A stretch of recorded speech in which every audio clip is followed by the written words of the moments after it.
কাটমানির অভিযোগে কোচবিহারের শীতলকুচিতেও তৃণমূল নেতাকে জুতোর মালা।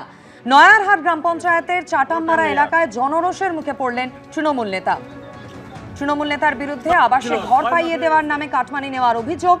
দীর্ঘদিন ধরে ফেরতের প্রতিশ্রুতি দিয়েও মেলেনি টাকা। ক্ষুব্ধ গ্রামবাসীরা। 6 মাস হয়ে গেছে, 6 মাস হয়ে গেছে, কোনো টাইম নেই আর।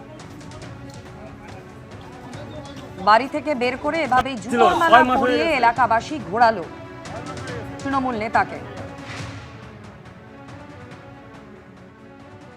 চোখ রাখবো পরের খবরে। আগামী 10ই আগস্ট হর ঘর তিরঙ্গা কর্মসূচি পদযাত্রা করবেন মুখ্যমন্ত্রী শুভেন্দু অধিকারী। প্রায় 2.5 কিলোমিটার পদযাত্রা করবেন তিনি। পদযাত্রার পর রেড রোডের অনুষ্ঠানে যোগ দেবেন শুভেন্দু অধিকারী।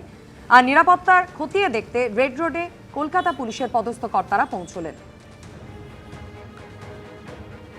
আমরা এই মুহূর্তে রেড রোডে রয়েছি। লালবাজারের সিনিয়র অফিসাররা এই মুহূর্তে রেড রোডের সামনে যে জায়গা, সেই জায়গাটা পরিদর্শন করছেন। আগামী 10 তারিখে এখানেই মিছিল রয়েছে, র্যালি রয়েছে। মুখ্যমন্ত্রী শুভেন্দু অধিকারী এখান থেকে মেয়র রোড হয়ে প্রায় 2.5 কিলোমিটার রাস্তা তিনি নিজে হাঁটবেন।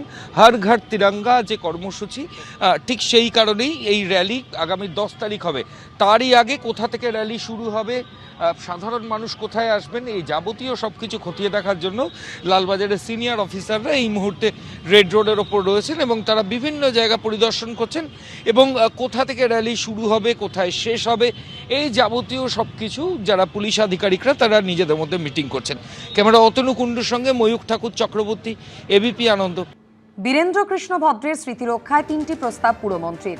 মুখ্যমন্ত্রীকে প্রস্তাব দেবেন পুরমন্ত্রী অগ্নিমিত্রা পাল। বীরেন্দ্র কৃষ্ণ ভদ্রের বাড়িকে হেরিটেজ ঘোষণা করা হোক। শ্যামবাজার মেট্রো স্টেশনের নাম করা হোক বীরেন্দ্র কৃষ্ণের নামে। আকাশবাণী ভবনের সামনে বীরেন্দ্র কৃষ্ণের মূর্তি বসানো হোক।